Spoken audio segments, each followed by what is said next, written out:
la foi qui va au-delà des apparences. On a vu la première fois, la foi qui va dans le bon sens. Être bien dans sa foi, 2 Corinthiens 4, 18, pour la deuxième et dernière partie de ce deuxième grand point. Alors j'ai pris de suite la traduction Bible du Semeur, 2 Corinthiens 4, 18, chapitre 4, verset 18, et l'apôtre Paul dit ceci, « Et nous ne portons pas notre attention sur les choses visibles, mais sur les réalités encore invisibles. Car les réalités visibles ne durent qu'un temps, et nous le savons, nous le remarquons tous les jours, mais les invisibles demeureront éternellement. Alléluia. Alors, je ne vais pas revenir sur ce que j'ai dit la dernière fois. Nous avons tout simplement souligné un premier point, puisque la foi va au-delà des apparences, juste dire cela. Nous avons vu que Dieu est un Dieu énigmatique. Donc on a pris pour ce faire le témoignage qui nous est donné dans le livre des Actes des Apôtres au chapitre 17, quand il est question de l'apôtre Paul qui annonce l'Évangile dans l'Aréopage d'Athènes. Nous avons vu certains points importants, et puis nous avons également pris un deuxième exemple dans l'évangile de Jean, chapitre 9, quand cet aveugle qui va rencontrer Jésus va être guéri et il va apporter une certaine réponse aux religieux qui l'interpellent par rapport à Jésus. On va donc aller un peu plus loin. Qui est Dieu? Nous avons répondu à cela, en quelque sorte. Il y a d'autres réponses à apporter, entre autres les attributs de Dieu, bien sûr, mais ce n'est pas notre sujet. Deuxième question par rapport à la foi qui va au-delà des apparences, être bien dans sa foi, c'est cette question, non seulement qui est Dieu, mais que fait Dieu? Que fait Dieu? Il y a, dans la personne de notre Père, et on le voit au travers des Écritures, et on va s'y arrêter, des interventions très énigmatiques. Elles sont devant nos yeux, parfois on peut comprendre, parfois on ne peut pas toujours comprendre, et les interventions de Dieu, l'action de Dieu, la manière dont Dieu fait les choses nous dépasse, parce qu'il est Dieu. Et lors de la première partie, oui, je l'ai dit, je le répète, nous avons remarqué que les questions les plus importantes et les plus fondamentales, elles concernent Dieu. Qui est Dieu? Que fait Dieu? Là, maintenant, on se pose cette question, parce que, après tout, ces questions auxquelles la parole de Dieu nous apporte des réponses nous amènent sur le terrain de la relation personnelle que nous avons avec le Seigneur. Alléluia. La vie chrétienne, dans le cadre de la nouvelle naissance, ce n'est pas une vie de religiosité traditionnelle, dénuée de sens, vide, et qui n'apporte pas grand-chose. Mais la relation avec Dieu, c'est tellement important. Il n'y a rien de plus important dans la vie d'un homme. Relation avec le Seigneur. Que fait Dieu? Voilà une bonne question. Dans le livre des Actes, au chapitre 12, justement, intervention énigmatique, je m'y arrête avec cet exemple, on va en prendre d'autres. Acte 12, verset 1er, nous lisons « Vers le même temps, le roi Hérode se mit à maltraiter quelques membres de l'Église, et il fit mourir par l'épée Jacques, frère de Jean. Voyant que cela était agréable aux Juifs, Hérode fit encore arrêter Pierre. C'était pendant les jours des pains sans levain. Après l'avoir saisi et jeté en prison, il le mit sous la garde de 4 escouades de 4 soldats chacune, avec l'intention de le faire comparaître devant le peuple après la Pâque. Pierre, donc, était gardé dans la prison, et l'Église, alléluia, et l'Église, j'ai envie de rajouter, et l'Église, malgré tout, vous me permettez, ne cessait d'adresser pour Pierre des prières à Dieu. Alléluia. M'arrête là. C'est important le début que je viens de souligner. Des interventions énigmatiques. Que fait Dieu? Pourquoi fait-il ainsi? Ça peut, je reviens sur le texte, mais je me permets quand même de rajouter ceci, ça peut parfois, disons-le, ébranler la foi. Ça peut parfois diminuer, je dirais, chez certains chrétiens, dans leur cœur, leur zèle. Parce que la manière dont Dieu agit nous convient pas toujours parce que nous avons une autre vision des choses. C'est là le propre de notre humanité. Et là, personnellement, je vous l'avoue, la première fois, je vous parle de ça il y a des années, la première fois que j'ai lu cette histoire, ce texte, j'ai été très surpris. J'ai eu des difficultés de comprendre la manière de faire que Dieu va employer. Je remarque ici, dans le contexte, pas seulement le chapitre 12, mais dans le contexte du livre des Actes et de ce qui précède, c'est que c'est pas la première fois que l'apôtre Pierre est emprisonné à cause de sa foi en Dieu. Si je regarde le contexte et les chapitres qui précèdent, je me rends compte qu'avec celle-ci, ça fait la 3e fois que Pierre est emprisonné à cause de sa foi.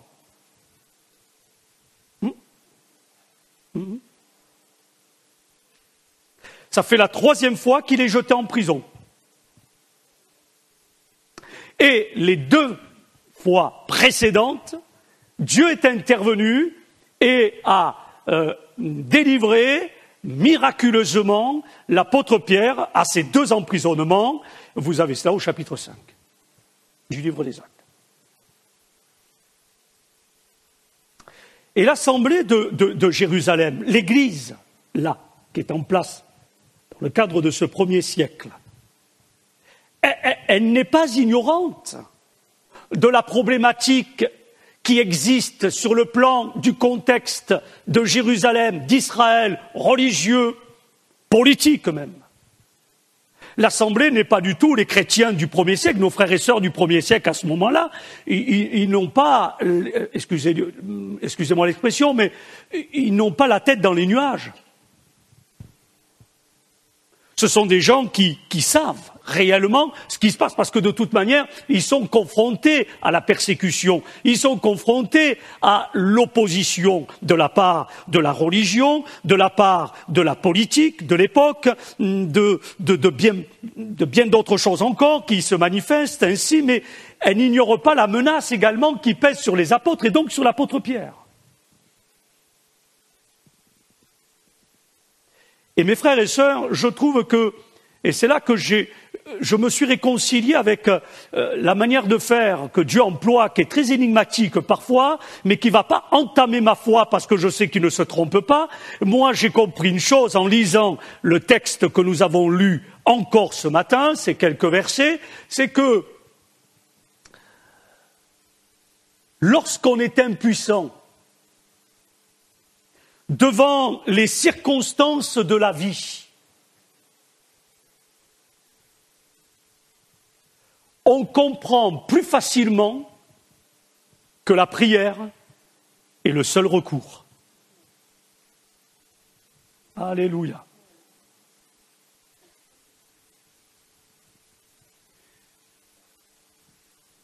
Je ne pense pas que les chrétiens, à ce moment-là, avaient réfléchi sur une intervention commando, armés jusqu'aux dents, faisant sauter la prison dans laquelle Pierre se trouvait pour aller le délivrer.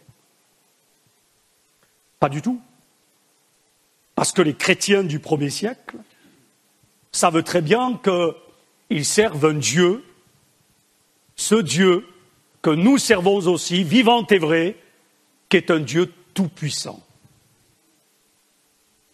Et qui fait toutes choses belles, bonnes, de façon en son temps. Il y a le temps de Dieu. Il y a le temps de Dieu. Mais c'est quand même énigmatique, c'est compliqué. Faut pas se voiler la face, il faut dire la vérité. C'est pas évident. Et justement, c'est la raison pour laquelle nous avons de tels textes pour nous montrer comment réagit l'Église. Comment réagissent les chrétiens face à toute cette difficulté ambiante. En plus, vous avez remarqué comme moi, dans le texte que nous avons lu, Hérode va faire mettre en place des mesures supplémentaires. Il va prendre ces mesures drastiques et il va faire donc, et c'est là qu'elle se manifeste, il va faire garder Pierre, non pas par un soldat, 2 soldats, non, 16 soldats. Et quand vous lisez la suite du texte, comment Dieu va intervenir pour délivrer Pierre par l'intermédiaire d'un ange, vous allez remarquer qu'il va falloir franchir plusieurs portes avant de se retrouver à l'extérieur de la prison. Il va falloir franchir les 16 gardes qui sont là. Il va falloir se faire sauter les chaînes. Moi, je suis émerveillé quand je vois ça. Je m'en lasse pas. Et je m'en lasserai jamais. C'est vivant. C'est la parole. 16 soldats, plein de portes, une prison imprenable. Y a-t-il quelque chose d'étonnant venant de la part de l'Éternel? Il faut vraiment être incrédule pour croire que Dieu peut rien faire aujourd'hui. Parce que le Dieu dans lequel je crois, c'est pas le petit Dieu de la crèche. Vous comprenez ce que je veux dire? C'est le Dieu créateur des cieux et de la terre. C'est bien de dire « Alléluia, Dieu m'a fait ceci, Dieu m'a accordé cela ». Mais attention, entre ce que je dis et ma manière d'être et de faire par rapport à toutes les énigmes spirituelles, il y a parfois un fossé. Dieu veut que nous soyons en connexion avec la réalité de sa puissance, de son autorité, du miracle qu'il est capable d'accomplir. Moi, quand je suis dans le lieu de culte comme ce matin, je suis pas là pour passer quelques heures, puis après je rentre chez moi et puis c'est terminé. Non, je suis là, tout à l'heure j'y serai encore dans la présence de Dieu, ce soir encore, dans la nuit encore, parce que mais parfois je ne dors pas très bien, à cause du souci que me donne l'Église, comme disait Paul.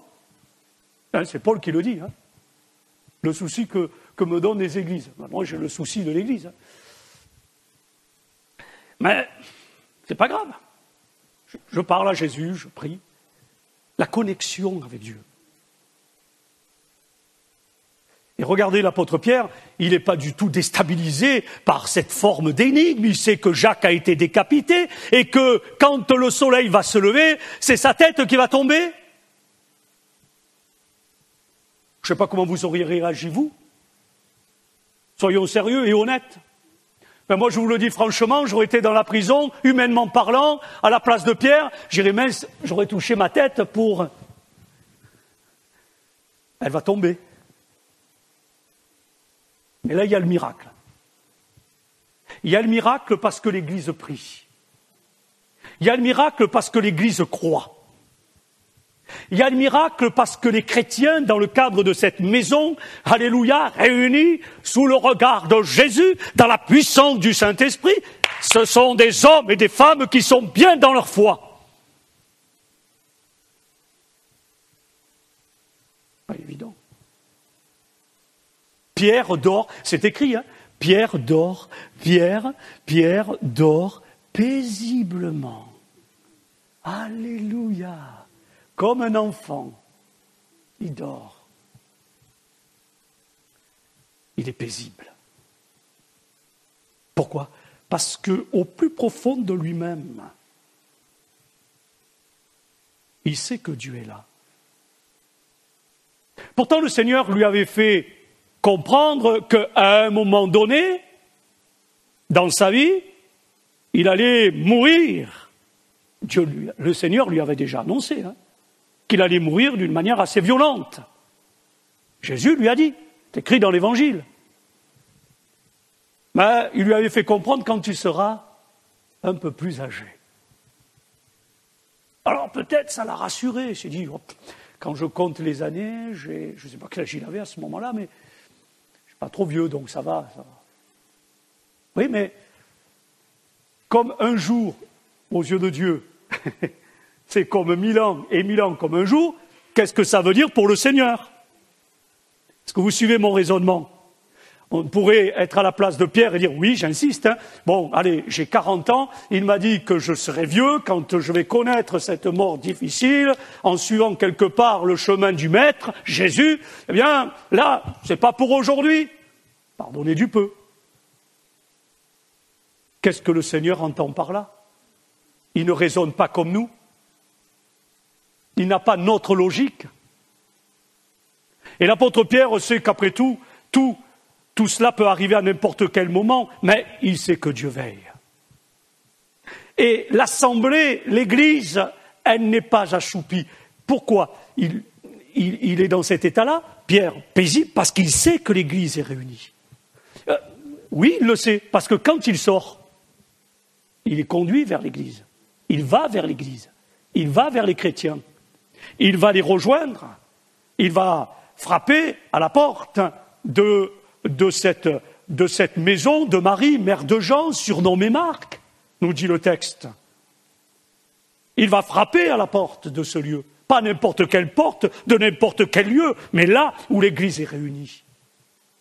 L'Église, les croyants sont bien dans leur foi parce qu'ils vont au-delà de certaines énigmes, parce qu'ils savent que Dieu contrôle toutes choses, mais en même temps, Pierre, lui, est bien dans sa foi, il est paisible, il sait que Dieu veille, que l'Église est là, que les croyants prient, c'est important de prier les uns pour les autres, c'est important de se soutenir les uns les autres, c'est important de s'encourager les uns les autres, c'est important de s'exhorter les uns les autres, d'autant plus que nous voyons le jour du Seigneur approcher. C'est important, eh bien, d'être là ensemble.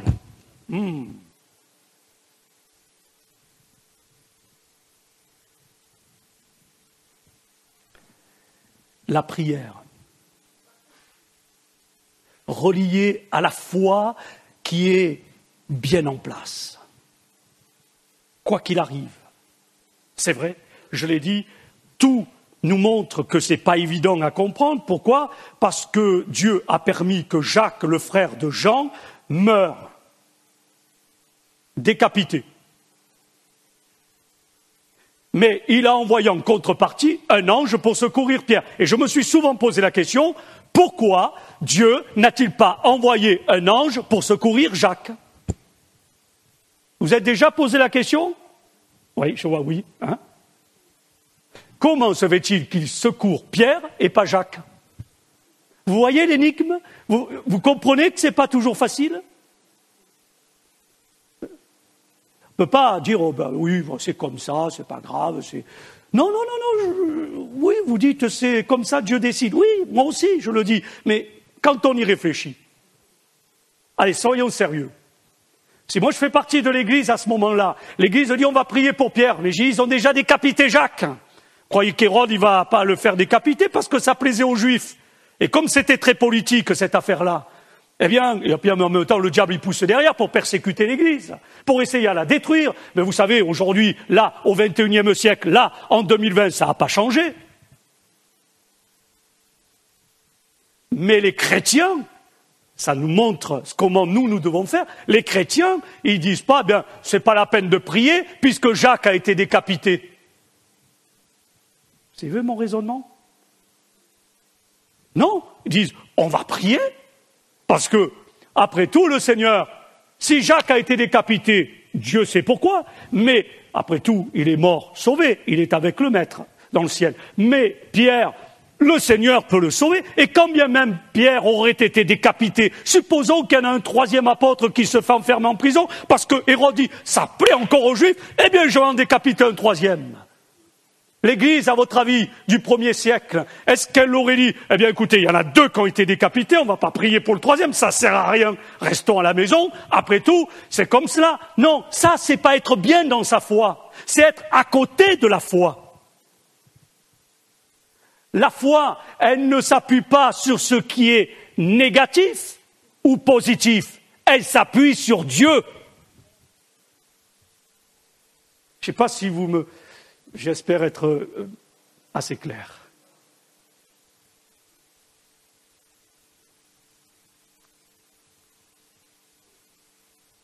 Le fait que Jacques soit passé par la mort, alors que Pierre a vécu, il a continué à exercer son ministère. Ça correspond en effet à la façon mystérieuse, énigmatique, dont Dieu agit à l'égard de ses enfants.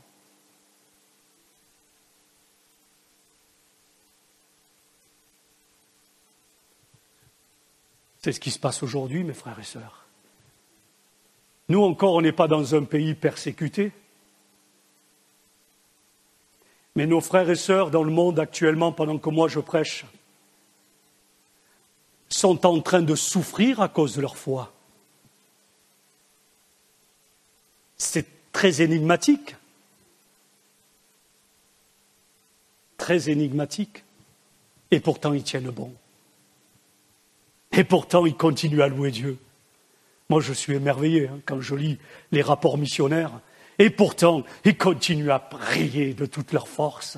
Et pas seulement des adultes, mais quand je vois des rapports missionnaires, des photos, quand je vois des films, parce que je m'intéresse à tout cela pour prier correctement, alléluia, eh bien mes frères et sœurs, pour sortir un petit peu de mon petit cadre personnel, et penser à eux aussi, penser à mes bien-aimés frères et sœurs en Christ dans le monde, eh bien je suis émerveillé quand je vois comment les enfants louent le Seigneur. Il y a quelque temps de ça, c'est le pasteur Christian Blanc, j'étais encore dans l'Ariège, donc je ne sais pas si vieux que ça, il était parti en Inde, il a ramené un film. Il m'a dit, Laurent, est-ce que tu es d'accord qu'un dimanche, on le projette à l'église? J'ai dit, bien sûr, bien sûr. Mais c'était merveilleux. Et pourtant, il nous avait expliqué que le contexte en Inde est un contexte de forte persécution pour les chrétiens. Les pasteurs sont battus.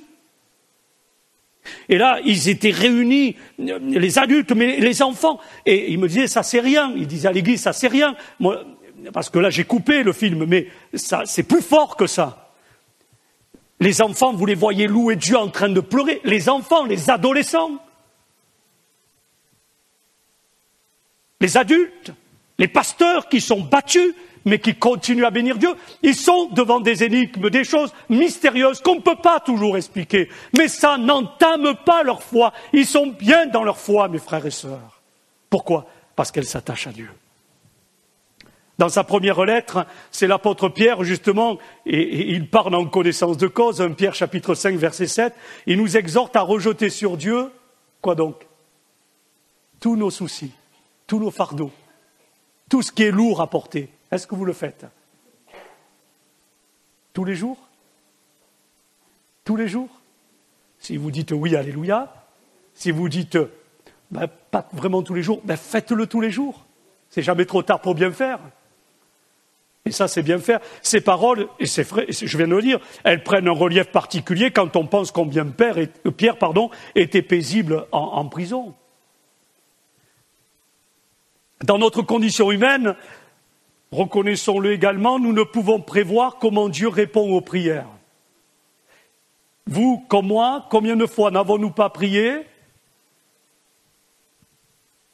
Et Dieu a répondu différemment.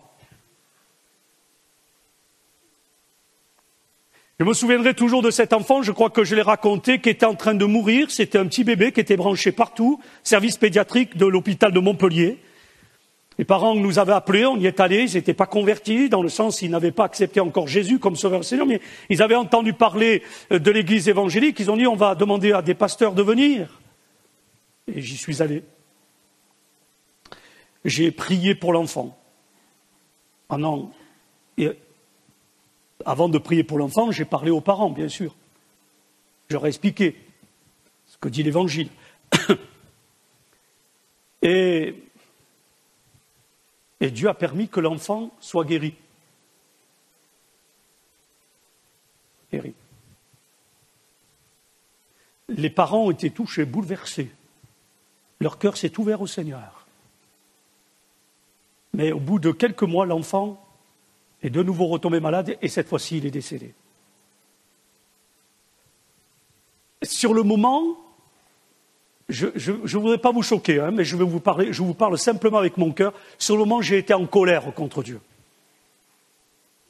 Alors ne me jetez pas la pierre, parce que ce n'est pas interdit parfois de dire à Dieu, il y a des choses qui... Voilà, relisez bien la Bible. Hein. J'étais en colère. Je dis, Seigneur, mais enfin, pourquoi? Vous voyez, je ne comprends pas. Mais je n'ai pas eu d'explication. Hein. Je comprendrai quand je serai dans le ciel. Et ça, c'est arrivé tellement de fois. Vous aussi? Oui ou non? Oui? Tellement de fois. J'ai prié pour mon papa qui était malade. Je dis, Seigneur, guéris-le. Et quand tu vas le guérir, parce que il va voir la puissance qui est la tienne, il va être relevé et il va venir avec moi à l'église. Je vais le bénir, le louer ton nom, avec lui. Excusez-moi. Je vais bénir mon papa et puis je vais louer ton nom avec lui. Voilà, je priais ainsi. Et la maladie l'a emporté. Seulement, juste avant de mourir, il a accepté Jésus-Christ. Alors, j'ai dit, Seigneur, j'étais content parce qu'il a accepté Jésus sur son lit de mort. Mais je lui ai dit, je vous ouvre un petit peu mon jardin secret, je lui ai dit, Seigneur, merci d'avoir sauvé papa.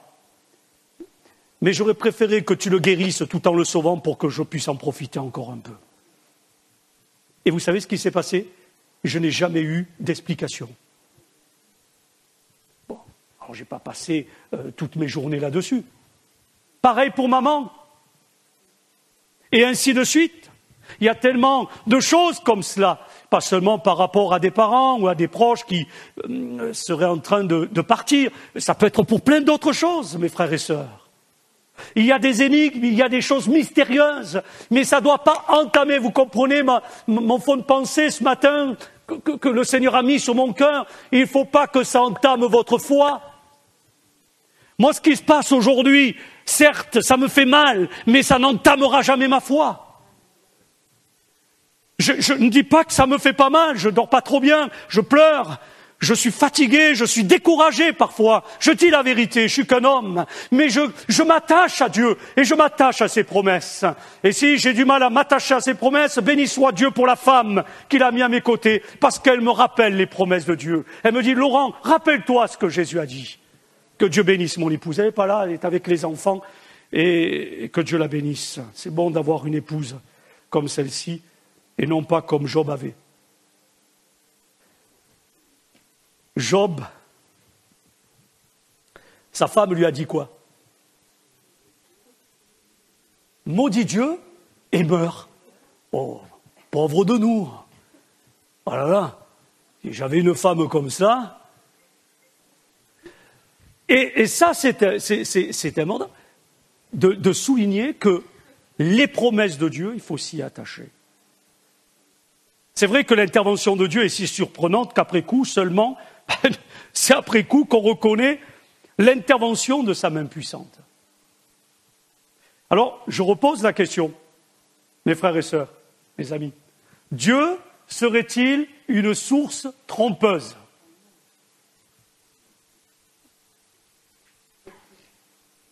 Bien sûr que non. Il y a le problème des silences. Je l'ai dit tout à l'heure, je n'ai pas eu d'explication. Des silences apparents. De l'attente à laquelle, parfois, Dieu nous livre. Tu attends. Seigneur, c'est pas pour aujourd'hui. Non, tu attends. Mais quand? Attends, crois. Fais-moi confiance. Attends. On n'aime pas attendre. Qui c'est qui aime attendre? Personne. Oh non, arrête. Arrête.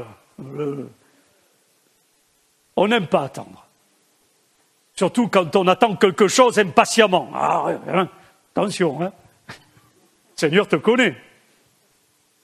On n'aime pas attendre. C'est le propre de l'homme. Sur certaines choses, on peut attendre, on va dire que ce n'est pas un problème. Mais il y en a d'autres, on est un peu plus pressé, un peu plus compliqué. On voudrait que ça arrive de suite. On est difficile à satisfaire. Parce que c'est ainsi qu'est l'homme. Soit il désire l'ingérence de Dieu dans les affaires du monde, Dieu intervient. Ou ça, c'est le problème de l'homme. Soit il lui refuse celle dans les siennes propres. Il dit, vas-y, agis dans le monde, mais pas dans ma vie. Agis dans le monde, mais pas trop dans mes affaires. Il y a des personnes comme ça. Ça, c'est pas être bien dans sa foi. Puis je dirais que ce que nous prenons parfois pour une énigme n'est pas une preuve. Je dirais que l'attente et le silence de Dieu, en apparence, se trouvent ensuite pleinement confirmés dans leur bien fondé, avec le recul du temps, bien sûr. Ce que Dieu a fait est visible à la croix. Être bien dans sa foi, la foi dans le bon sens, la croix. Être bien dans sa foi, aller au-delà des apparences de ce qui est mystérieux, énigmatique, la foi, être bien. Parce que je m'attache à la croix. À ce qui a été fait, du moins, à la croix. Hébreux 11.1, vous connaissez le verset. Or, la foi est une ferme assurance des choses qu'on espère, une démonstration de celles qu'on ne voit pas. Et quand vous prenez la Bible du Semeur, la foi est une façon de posséder ce qu'on espère, et c'est un moyen d'être sûr des réalités qu'on ne voit pas. La foi, je vais vous aider. J'en ai parlé hier, lors de la préparation au baptême. La foi, elle a 3 aspects. La connaissance, le consentement, c'est des étapes, et la confiance. La connaissance, le consentement et la confiance. Je m'explique. Savoir que Dieu existe ne suffit pas si l'on n'est pas d'accord avec lui. Perdez pas le fil. Je continue. Accepter l'existence de Dieu ne suffit pas si on n'a pas une confiance personnelle en lui.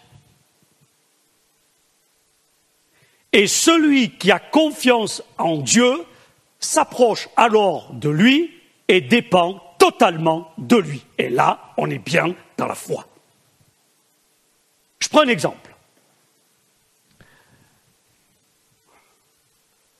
Je prends l'exemple de cette chaise-là qui est devant moi, sur laquelle j'étais assis. Je peux croire en l'existence de cette chaise placée en face de moi. Cependant, suivez-moi bien, s'il faut je le répète, cependant, je ne crois pas dans le sens biblique du terme avant de m'y être assis avec la conviction qu'elle va supporter mon poids.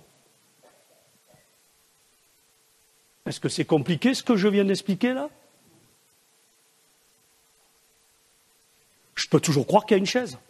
Je peux dire, oui, une chaise, 4 pieds, ok, très bien. Mais je ne vais pas m'y asseoir parce que, je ne sais pas, on ne sait jamais. Elle peut plier, elle peut se casser, je peux me faire mal, donc oui, elle est là, mais point, ça s'arrête là. Et quand on réagit ainsi par rapport à Dieu, comprenez-moi, quand on réagit comme cela par rapport à Dieu, à sa parole, à ses promesses, à ce qu'il est capable de faire, à la puissance du Saint-Esprit, etc., alors je ne peux pas être bien dans ma foi. C'est à partir du moment où Dieu me montre quand même certaines choses, il ouvre quand même le rideau, une partie, que j'ai la connaissance de ce qu'il est capable de faire, même s'il ne me dit pas tout, c'est mystérieux, c'est énigmatique, mais je sais qu'il peut le faire. Lui, le Créateur. Alors, je vois que c'est possible, j'ai la connaissance, mais le consentement, c'est de dire, je vais y aller, je vais m'y mettre. Je vais me positionner, je vais prendre à bras le corps ce qu'il me propose de vivre, et là, c'est la manifestation d'une totale confiance, et quand je vis comme cela, et que je reçois ainsi les choses spirituelles, alors ma vie, au niveau de la foi, elle est bien installée, elle se développe, elle s'épanouit.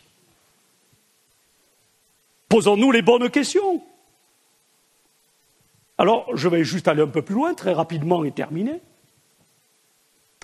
C'est que, il y a cette question, que fait Dieu? D'accord, on vient d'expliquer.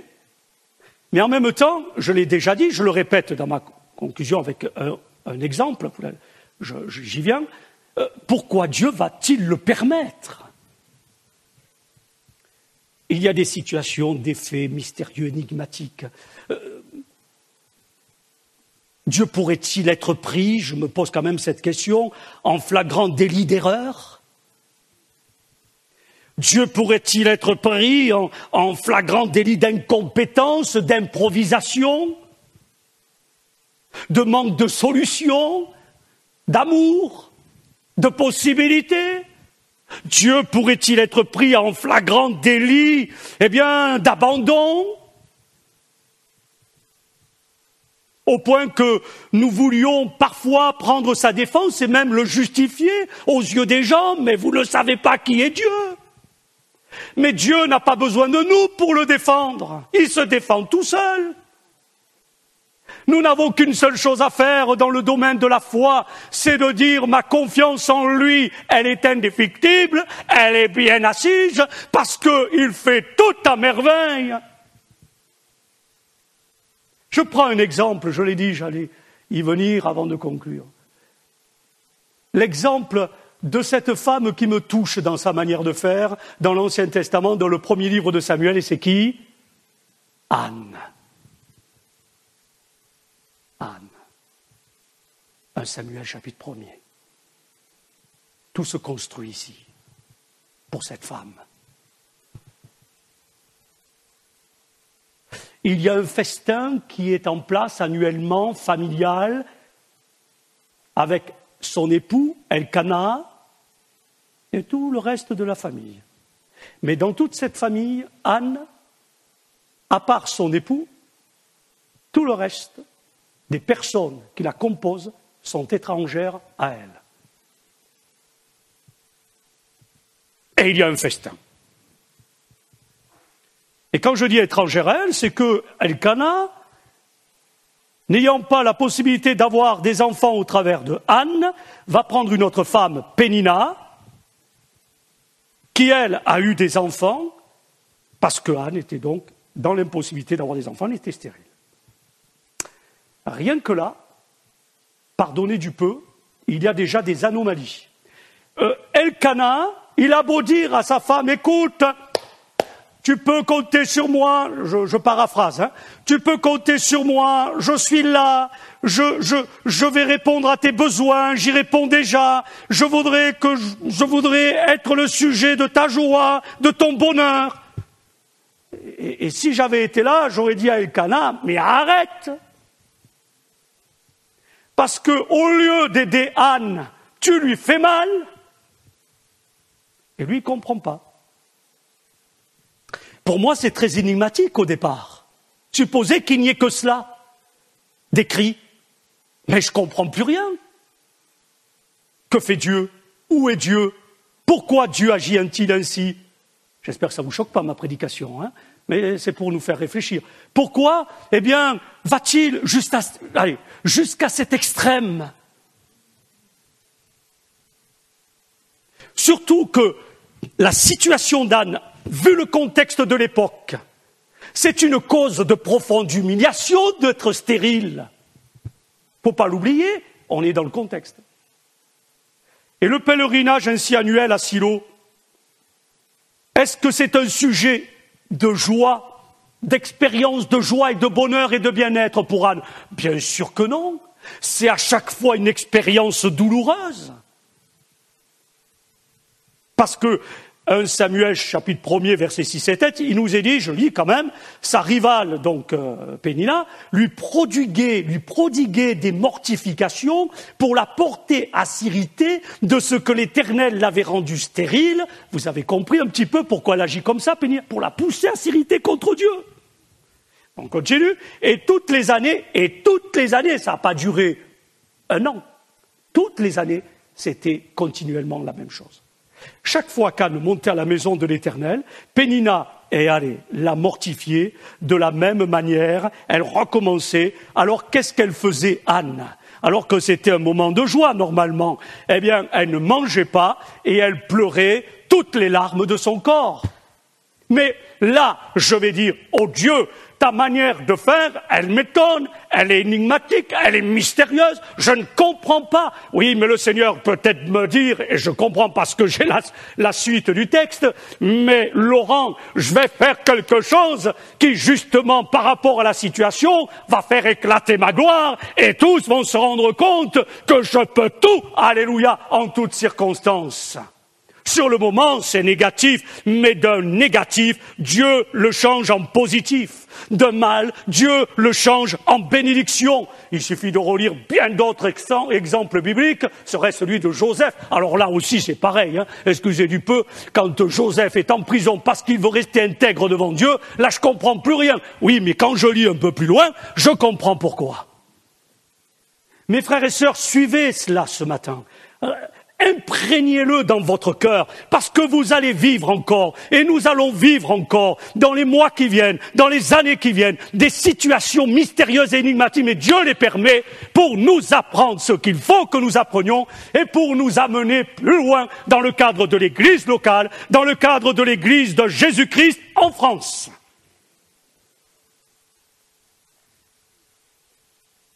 Un prédicateur qui est passé par ici a dit ceci, je l'ai entendu, je n'étais pas là, mais j'ai écouté le message. Même quand je ne suis pas là, je vais sur le site et j'écoute les prédications. Et mes frères et sœurs, il a dit, Dieu va envoyer des âmes nouvelles dans cette église, mais la question est celle-ci, êtes-vous prêts à les accueillir ? Chacun répond. Donc je vais terminer. Il y aurait beaucoup de choses à dire. Pourquoi Dieu ne lui permet-il pas d'enfanter ? Pourquoi cette situation se prolonge ?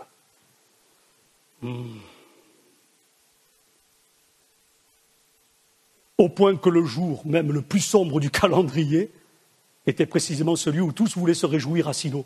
Elle ne se réjouissait pas, elle ne mangeait pas, elle pleurait. Peut-être vous venez dans la maison de Dieu, vous n'arrivez pas à manger la parole et vous n'arrivez pas à vous réjouir, vous pleurez. Je vais vous dire une chose. Ne pleurez plus. Ne pleurez plus. Nourrissez-vous. Mangez. Approchez-vous. On est avec vous. On est ensemble. On est main dans la main. Dans la communion de l'Esprit. Ne pleurez plus. Réjouissez-vous. Toujours dans le Seigneur. Je le répète. Merci Paul. Je le répète. Réjouissez-vous. Alléluia. Ne pleure plus. Pas pourquoi je dis ça, mais je le dis. Ne pleure plus. Ne te lamente plus.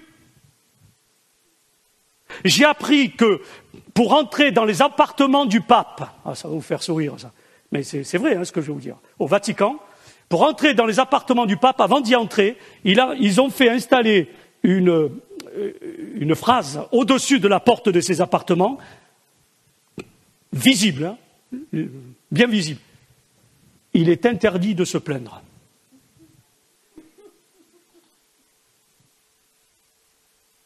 Moi, j'aurais préféré qu'il note ceci, je l'ai entendu il y a quelques jours, et j'aurais préféré qu'il note ceci, avant de rentrer dans ces appartements, il n'y a que Dieu qui puisse entrer sans frapper.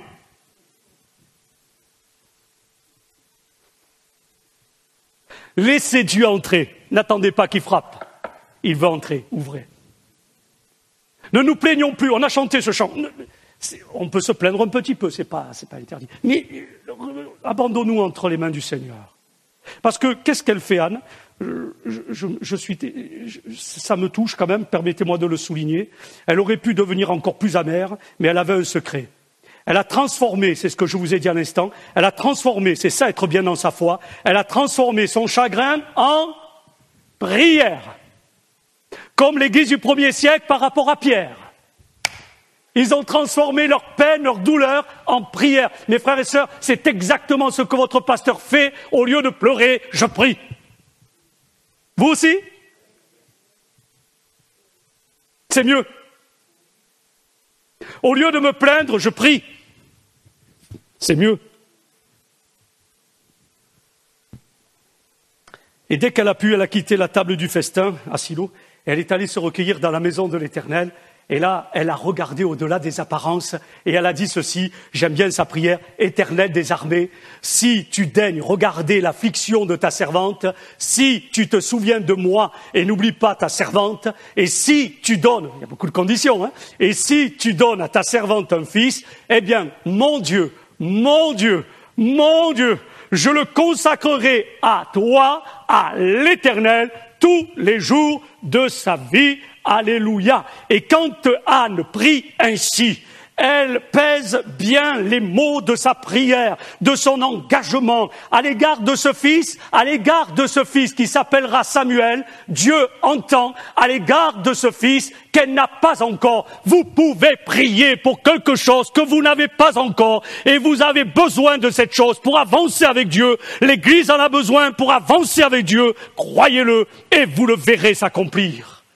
Être bien dans sa foi, c'est aller au-delà de ce qui est énigmatique, au-delà de ce qui est mystérieux, au-delà de ce que ma tête n'arrive pas à comprendre, même si j'ai toutes les neurones bien connectées, eh bien, nous avons besoin de dire Jésus, comme Anne,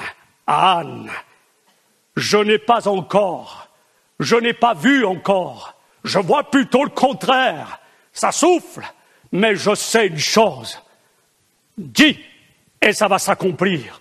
Tu calmes les tempêtes, tu fais tout à merveille. Alléluia, je le crois. Et elle va recevoir favorablement ce qu'elle va demander. Alléluia. Que Dieu soit béni. Ma conclusion, elle est simple. Quand l'homme donne, Dieu donne. Anne, elle a donné son fils. Elle l'a consacré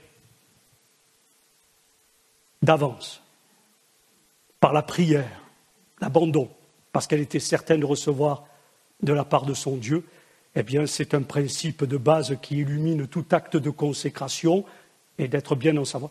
J'insiste, c'est voir au-delà des apparences. Qu'est-ce que vous voyez pour la fin de l'année, pour vous spirituellement, pour l'église locale dont vous faites partie? Qu'est-ce que vous voyez?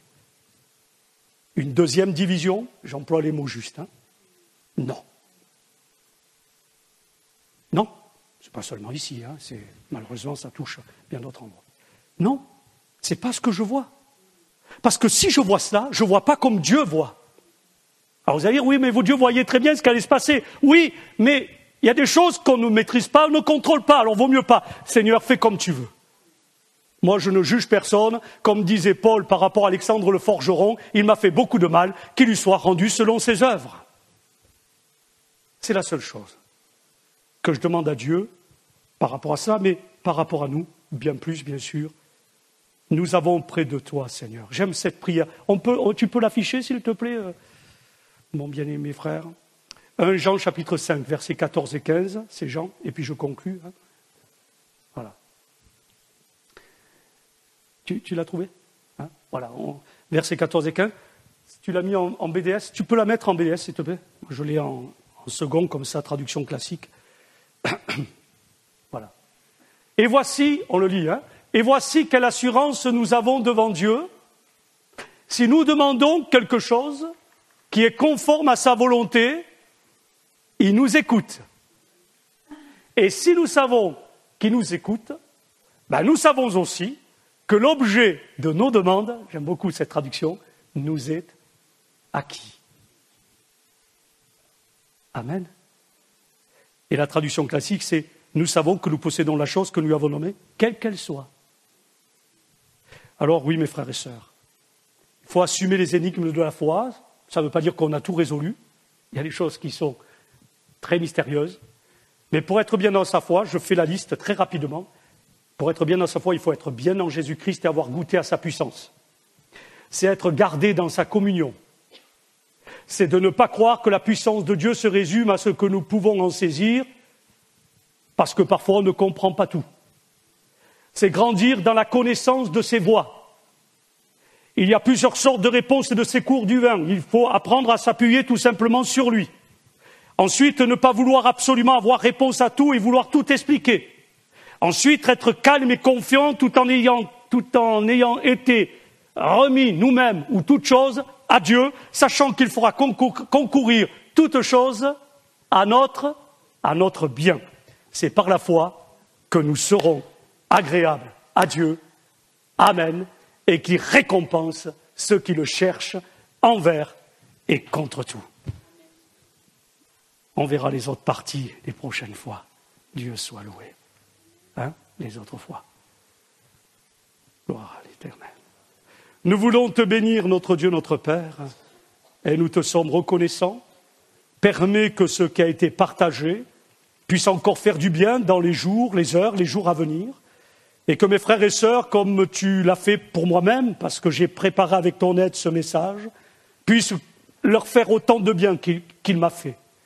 Seigneur, les aide, les encourage, et leur donne de voir les choses, effectivement, différemment, surtout comme toi tu les vois. Au-delà des apparences, c'est ce que nous attendons de toi.